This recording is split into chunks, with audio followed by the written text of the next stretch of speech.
This follow-up question is that there are voting districts associated with this that have been a topic of great discussion. In your opinion, well, actually, what is your opinion of that section of the Home Rule Charter? The districts have been a very hot topic, so I think that's an understatement. But when you look at Fulshere's growth, we're at 8,000 residents now.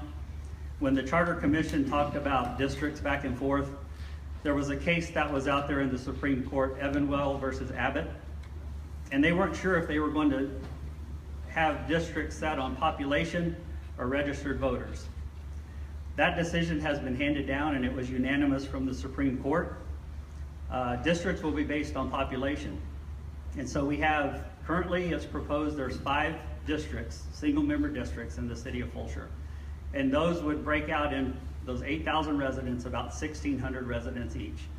And so if you're a resident and you want something done at city council, or you want a city council person to, look after your needs, your issues, your concerns, if they're answering to 1,600 people versus the whole 8,000, I think you're going to get much more focused response and interest from your local council member.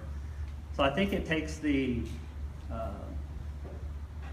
authority and the control back to the resident. We do have 2 at-large seats. Those were set up with potential other restrictions that council could put on those. And that was primarily looking at, the Voting Rights Act and the Department of Justice. We do have a segment of our population in the downtown that are a minority group. They have historically been on city council. They are no longer on city council. So if there would be a challenge from a particular group or another, the city council has some flexibility to place other restrictions on that. But I think the districts will be a great thing for the residents of the city moving forward.